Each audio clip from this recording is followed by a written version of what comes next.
ಸ್ವರ್ಗ ಇಲ್ಲಿ ಭೂಮಿ ಮೇಲೆ ನೋಡಿದ್ದೀರಾ? ನರಕ ನೋಡಿದ್ದೀರಾ? ಈ ಸ್ವರ್ಗ ನರಕ ಜಿಯೋಗ್ರಫಿಕಲ್ ಅಲ್ಲ, ಮ್ಯಾಪ್ ಇಲ್ಲ, ನೋಡೋಕ್ಕಾಗಲ್ಲ. ಹುಡುಕಬೇಡಿ, ಎಲ್ಲೂ ಇಲ್ಲ ಪ್ರಪಂಚದಲ್ಲಿ. ನಿಜವಾಗ್ಲೂ ಅನುಭವ ಮಾಡಬೇಕಾ? ನಿಮ್ಮ ಒಳಗೆ ಇದೆ. ಸ್ವರ್ಗ ನರಕ ನಿಮ್ಮ ಒಳಗೆ ಇದೆ. ಇದು ಸೈಕಲಾಜಿಕಲ್. ನಮ್ಮ ಮನಸ್ಸು ಸ್ವರ್ಗ, ನಮ್ಮ ಮನಸ್ಸು ನರಕ ಕೂಡ. ಇದಕ್ಕೆ ಕೆಪಾಸಿಟಿ ಇದೆ, ಎರಡೂ ಆಗತ್ತೆ. ಸ್ವರ್ಗನೂ ಮಾಡುತ್ತೆ, ನರಕನೂ ಮಾಡುತ್ತೆ. ನಾವು ಯಾವಾಗ ಹೊರಗಡೆ ಹುಡುಕ್ತೀವಿ,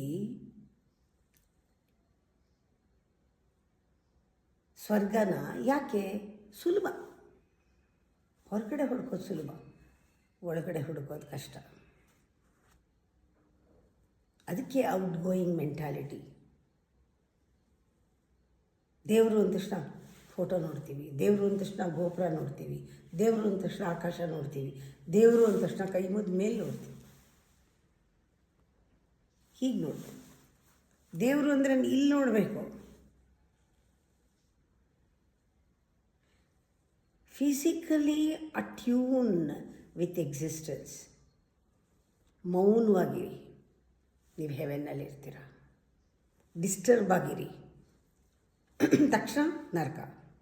ಸೈಲೆಂಟಾಗಿದ್ದಾಗ, ಡಿಸ್ಟ್ರಾಕ್ಷನ್ ಇಲ್ಲದೆ ಇದ್ದಾಗ, ಎಲ್ಲೂ ರಿಪಲ್ಸ್ ಇಲ್ಲದೆ ಇದ್ದಾಗ, ಕಾನ್ಷಿಯಸ್ನೆಸ್ ಪ್ಯೂರ್ ಇದ್ದಾಗ, ಮಿರರ್ ಥರ ಇದ್ದಾಗ, ಕಾನ್ಷಿಯಸ್ನೆಸ್ ಕ್ಲಾರಿಟಿ ಇದ್ದಾಗ ಎಲ್ಲಿದೆ ನರಕ? ಎಲ್ಲೂ ನರಕ ಇಲ್ಲ. ಡಿಸ್ಹಾರ್ಮನಿ ಈಸ್ ಹೆಲ್. ನಿಮ್ಮಲ್ಲಿ ಎಲ್ಲಿ ಡಿಸ್ಹಾರ್ಮನಿ ಇದೆ, ನಿಮ್ಮೊಳಗೆ ನೋಡ್ಕೊಳ್ಳಿ ಎಷ್ಟು ನರಕ ಇದೆ. ಹೊರಗಡೆ ಎಷ್ಟು ನರಕ ಸೃಷ್ಟಿ ಮಾಡಿದ್ದೀರಾ. ಒಂದು ಮೊಮೆಂಟ್ ಹಾರ್ಮನಿ ಇರಲಿ, ನೋಡ್ಕೊಳ್ಳಿ ನಿಮ್ಮಲ್ಲಿ ಎಷ್ಟು ಸ್ವರ್ಗಾನುಭವ. ಹೊರಗಡೆ ಸ್ವರ್ಗ ಸೃಷ್ಟಿ ಮಾಡಿದೆಯಾ? ಇದೆರಡೂ ನಿಮ್ಮ ಮನಸ್ಸಿನ ಟೂ ಸೈಡ್ಸ್.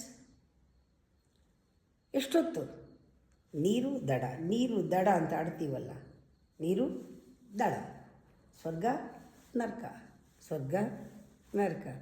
ಹೇಳ್ತಾ ಇರೋರು ಯಾರು? ಒಳಗಡೆ ಧ್ವನಿ. ನೋ ನೋ ನೋ ನೋ ನರಕ, ನೋ ನರಕ, ನೋ ನರಕ, ಸ್ವರ್ಗ ಒಳಗಡೆ ಹೇಳ್ತಾ ಇದೆ. ಅದು ಕೇಳಿ.